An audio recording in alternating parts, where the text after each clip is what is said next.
I am the same age as the children in Uvalde, Texas, who were killed by 18-year-old Salvador Ramos. If a teenager hadn't walked into that school in Texas with a deadly weapon meant for war, those children would still be alive, playing with friends, reading books, and enjoying their summer vacation. Stuff that children should be able to do. All the young victims in Uvalde were in the same 4th grade classroom, not unlike my 4th grade class. Often, my entire 49 student grade is all in the same room, during morning assemblies, lunchtime, music class, and at the end of the day. Sometimes, I think about all the places in my school where I would hide or escape if someone with a gun came in. For example, in my home road, I would jump out of the window and jump over the fence and run to a police officer.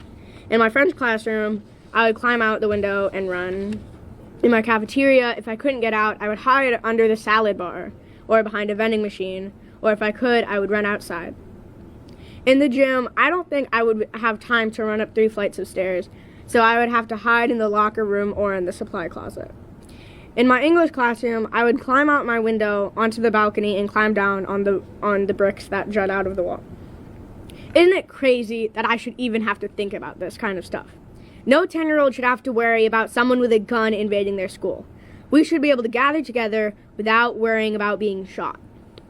People who don't think we have a problem with gun violence in America say guns don't kill people, people kill people. That's half true. People kill people, yes, but guns make that possible.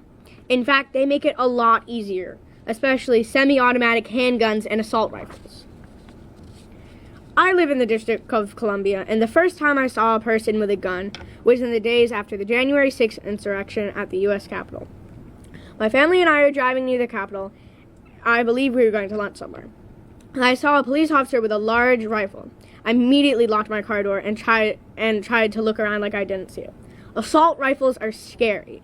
They are big and meant for battle. I understand why members of the military and law enforcement might need that kind of weapon, but in the wrong hands, these guns are extremely dangerous.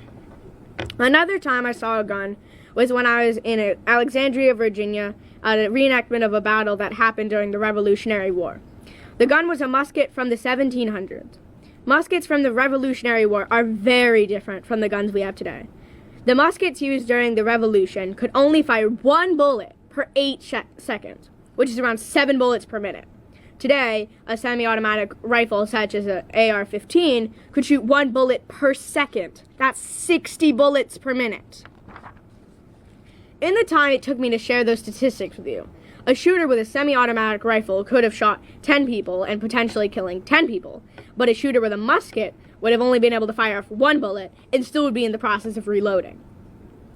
I think that since the Second Amendment was written into the Constitution in 1791, we should only be allowed to have guns from that period, such as muskets and pistols. If they were good enough to beat Britain, they're good enough to protect your family. Not too long ago in our country, we banned assault weapons like these from 1994 to 2004. During that time, mass shootings decreased. When the ban expired, gun sales and mass shootings increased again. I believe that we should ban these weapons again permanently so incidents like the Uvalde school shooting and so many others don't happen again. As I wrote this speech, across the United States, more than 100 people died from guns in the past 72 hours, according to the Gun Violence Archive. A large majority of Americans agree that we need tighter restrictions on guns, including many people who own guns themselves. As I did research for this speech, I discovered Mike, the gun guy, Weiser. He is a retired gun dealer who thinks that there should be tighter laws on firearms. He says gun manufacturers have scared people into thinking they need to buy weapons to protect themselves.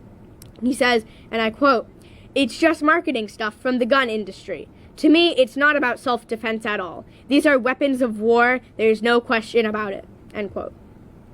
No one needs an AR-15. It's not a good gun for hunting. It can also be a bad choice for protecting your home because the bullets can travel through walls or windows and hit innocent people. In addition to a ban on assault weapons, there is more we should do to promote gun safety and prevent gun violence.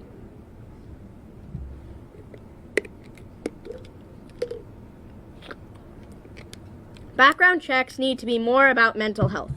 Because if you sell a gun to someone who's not mentally stable, they are more likely to do something bad with it. They could hurt themselves or other people. I'm not a mental health expert, but I know enough to know that giving someone who is not in the right mind a gun is a bad idea. I think that waiting periods should be enforced by federal law instead of just existing in some places. Anyone wanting to buy a gun should have to think it over. They should have to consider what they want to do with a gun. Maybe they will back out if they are forced to think about it. Maybe they will seek help instead. The people doing these mass shootings have no reason to do it. For example, in 2017, at a concert in Las Vegas, Stephen Paddock shot from the 32nd floor of a hotel to people innocently enjoying a country music festival. He didn't have a vendetta against anyone there. He simply shot because he could. He had brought 23 guns into his hotel room, and no one seemed to notice. These things are so easy to prevent, but too often people don't even try. The human brain isn't fully developed until age 25, so I think the minimum age to buy a gun should be 25. Almost every mass shooting I have researched was committed by someone younger than 25. For example, the shooting in 2015 at the Mother Emanuel Church in Charleston, South Carolina. The shooter was only 21 years old. In conclusion, I think that gun laws should be tighter, assault weapons and semi-automatic handguns should be banned. There should be restrictions on who can buy guns and at what age.